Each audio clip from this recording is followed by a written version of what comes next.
Dieu est dans votre vie pour faire un avec vous. Shalom bien-aimés dans le Seigneur, notre méditation du jour s'intitule « Dieu est dans votre vie pour faire un avec vous ».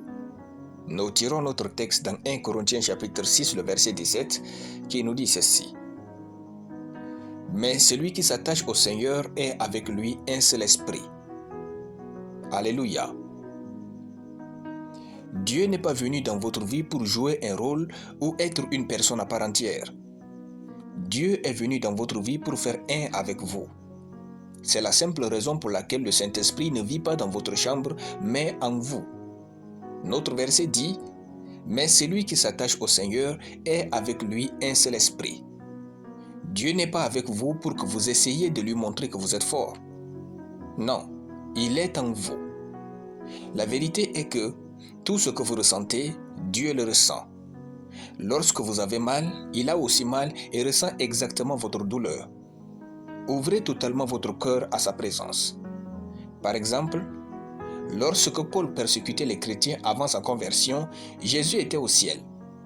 Mais quand Jésus a interpellé Saul et lui disait « Saul, Saul, pourquoi me persécutes-tu » Actes chapitre 22, le verset 7.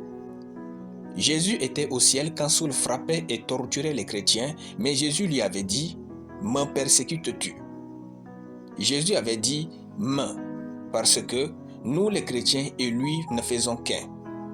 Le jour où vous êtes devenu chrétien, votre corps est devenu son corps. Votre âme sauvée lui appartient. Votre esprit est récréé dans la lumière de sa présence.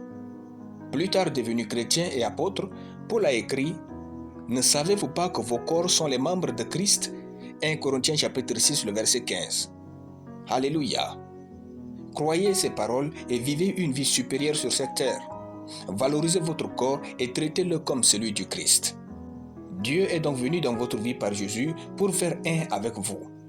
C'est la raison pour laquelle vous pouvez vous imposer la main et guérir de la maladie, chasser les démons, faire des miracles en son nom de Jésus. Marc chapitre 16, de versets 17 à 18. Ne tentez pas de convaincre Dieu que vous avez mal, mais ce n'est pas grave.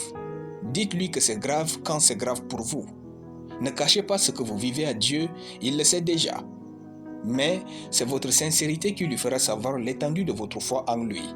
La base de l'intimité n'est pas l'amour, mais la sincérité. Soyez sincère avec Dieu. Dites-lui vos exploits, vos craintes, vos défis, votre sentiment tels qu'ils sont. Dieu est venu dans votre vie pour faire un avec vous. Plus vous êtes sincère avec Dieu, plus il vous partage les projets secrets de son cœur. Dieu veut que vous soyez vous-même avec lui. C'est alors que vous serez épanoui en Christ. Alléluia. Nous allons prier. Merci notre Père Tout-Puissant pour ta parole dans mon cœur. Je déclare que je suis attaché au Seigneur et je fais un avec lui. Je suis donc heureux et épanoui au nom de Jésus-Christ. Amen. La lecture biblique en une année, Apocalypse chapitre 5. Soyez bénis, c'était le pain du ciel.